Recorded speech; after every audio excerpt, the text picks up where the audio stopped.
In every story, we look for heroes, the brave ones, the chosen ones, the ones who stand in the light. But what if the real lessons, the deepest truths, hide not in the light, but in the shadow? Because in Harry Potter, darkness isn't just something to defeat, it's something to understand. The villains we fear most aren't monsters from another world. They're reflections of the parts of ourselves we try hardest to ignore. The fear, the pride, the loneliness, the need to belong, the ache to be seen, to matter, to never be forgotten. And that's why, when we look closely, we begin to see that every villain in Harry Potter had a point. 1. Lord Voldemort, the fear of death. We all carry the greatest dark wizard of all time began as a scared little boy. Tom Riddle, brilliant, lonely, unwanted. Born into a world that rejected him before he could understand it. He grew up in an orphanage, unseen and unloved. And from that pain, he made himself a promise. Never again. Never again would he be powerless. Never again would he be small. Never again would he be left behind by death. But that promise, that desperate, fearful vow, became the root of all his evil. Voldemort wasn't driven by cruelty at first. He was driven by terror. He feared death, not just his own, but the meaninglessness it represents. We all fear it in quiet ways. We chase careers, fame, control, legacies, all to leave something that outlasts us. He just took that instinct and turned it into obsession. Voldemort wanted to conquer death, but in trying to escape it, he forgot how to live. He tore his soul apart to preserve his body, and in doing so, lost everything that makes life worth living. In the end, his defeat wasn't about a boy with a wand. It was about a truth older than magic itself, that immortality without love is emptiness. Voldemort's greatest crime was not that he feared death, but that he never learned what it means to truly live. 2. Severus Snape, the bitterness of the unloved. If Voldemort represents fear, Snape represents heartbreak. He is one of the most complicated souls in all of fiction, a man caught between love and resentment, redemption and regret. As a boy, he grew up in neglect, bullied at school, mocked for his poverty, humiliated for his difference. The one light in his world was Lily. When he lost her, he lost his anchor. And everything that came after, every cruel word, every harsh punishment, was armor against the pain of a love that never healed. Snape's tragedy isn't that he was evil, it's that he was broken and never allowed himself to mend. He loved Lily, but he never learned to love himself. He tried to protect her memory by punishing the world that reminded him of her loss. His redemption came too late, but it came. In the end, Snape's story is the story of every person who has ever been defined by pain and yet still found a reason, however small, to do something good.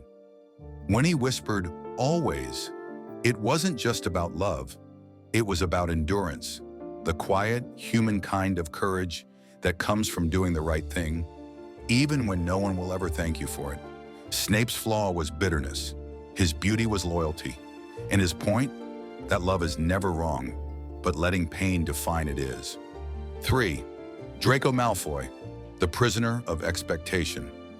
Draco was born into wealth, pride, and fear, raised in a house where family mattered more than truth, and appearances mattered more than kindness. He wasn't evil.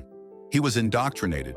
He wanted to belong, to make his parents proud, and in that desperate need for approval, he did what so many young people do. He followed the wrong path, believing it was the only way. Draco's journey is quiet, but profound. He's the story of a boy trapped between two worlds, what he was told to be and what he knew was right. When he lowers his wand in the astronomy tower, you see it, the trembling realization that hate isn't strength and obedience isn't loyalty. Draco's story isn't one of redemption, it's one of awakening. He reminds us that the line between good and evil is often drawn in childhood, and that sometimes it takes years to erase it. His point? That not every person born into darkness chooses it, and that walking away from hate can be the bravest act of all. 4. Dolores Umbridge, the evil of order. Not every villain wears black robes. Some wear pink cardigans and smile as they destroy lives. Umbridge is one of fiction's most realistic monsters. Because she doesn't crave chaos, she craves control. She doesn't delight in darkness for its own sake. She delights in rules, in neatness, obedience, and the illusion of moral superiority. That's why she's more frightening than Voldemort. Because she represents something real, the kind of evil that hides behind paperwork, uniforms, and polite smiles. She shows how easily cruelty disguises itself as righteousness, how people can do terrible things, not because they think they're bad, but because they're convinced they're good. Her point, twisted as it is that order and justice are not the same. And when one becomes more important than the other, innocence always suffers. 5. Bellatrix Lestrange. The madness of devotion. Bellatrix didn't want power. She wanted purpose. She found it in Voldemort, a man she saw not as a leader, but as a god. Her love was obsessive, consuming, destructive. It erased her identity. In Bellatrix, we see the terrifying truth of devotion without boundaries. The kind that blinds, that consumes reason, that transforms loyalty into fanaticism. She's the portrait of how love can turn to worship and worship to violence. It's easy to call her insane. But what she really is, Zorsimanuri Chamayiri, is empty. Bellatrix teaches us how easily passion turns to poison when it's rooted in desperation instead of truth. 6. Lucius Malfoy. The cowardice of pride. Lucius wanted to look powerful, not be powerful. He didn't fight for Voldemort out of faith. He did it out of fear. Fear of losing status, comfort, reputation. He's the villain of convenience. The man who lets evil win because it benefits him, who mistakes survival for strength. Lucius is a reflection of the everyday cowardice that allows corruption to grow. He shows that evil doesn't need zealots. It needs bystanders. People who tell themselves, "It's not my fight." His point is hauntingly simple.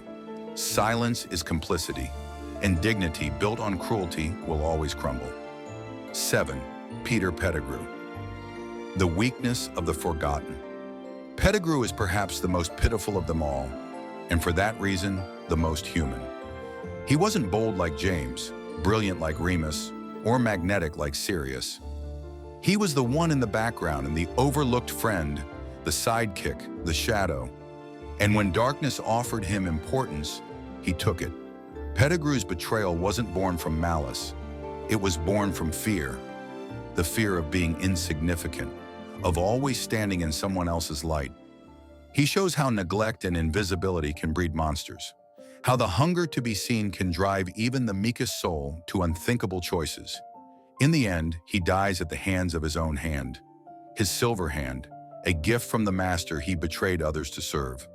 It's poetic justice, but it's also tragedy, because all Peter ever wanted was to matter. 9. The Ministry of Magic. The comfort of denial.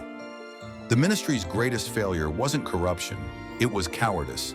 When faced with Voldemort's return, they did what so many real-world institutions do. They denied it. They censored the truth. They punished those who spoke it. Because it's easier to protect an illusion than to face a terrifying reality. The Ministry represents the evil of apathy. It's the danger of bureaucracy without courage. And it reminds us that evil doesn't always shout. Sometimes it signs papers.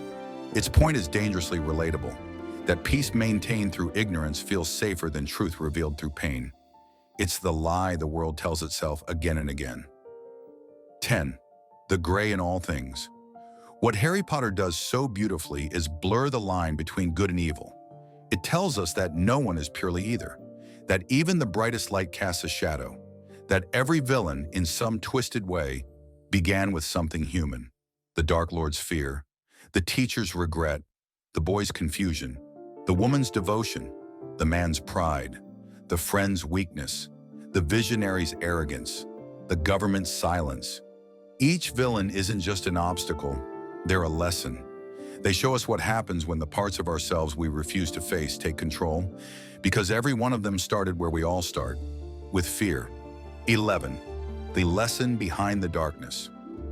What makes Harry Potter more than just a fantasy story is that its evil is believable. It's not a distant supernatural force, it's human. The villains of this world are exaggerated mirrors of our own flaws. They ask us uncomfortable questions. Would you choose comfort over courage? Would you trade freedom for safety?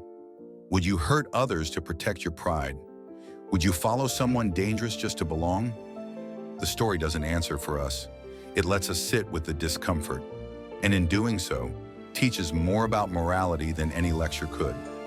Because the lesson isn't don't be like them, it's you already are a little. Now what will you do about it? 12. Redemption, fear, and choice. In the end, Harry Potter is not a battle between good and evil. It's a battle between fear and love. Every villain chose fear. Every hero chose love. Voldemort chose to control death. Harry chose to accept it. Snape chose guilt. Lily chose sacrifice. Draco chose survival. Neville chose courage. Umbridge chose rules. Hermione chose compassion. That's the quiet brilliance of Rowling's world. It doesn't divide humanity into saints and sinners. It shows us how close we all are to both. 13. The mirror they hold up.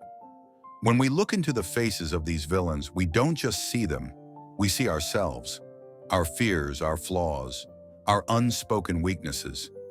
That's what makes Harry Potter timeless. Because it doesn't just tell us how to defeat darkness, it tells us where it comes from. Not from monsters, but from people. People who felt small, afraid, unseen. People who made one wrong choice and then another until they couldn't remember who they were before it all began. So maybe the point isn't that these villains were right. Maybe the point is that they were understandable.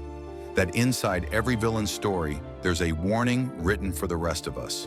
A reminder that fear can twist love, that silence can feed cruelty, and that the line between right and wrong is as thin as a whisper. Because in the end, the only real difference between a hero and a villain is the moment they choose their next step. And that choice is where the true magic lies.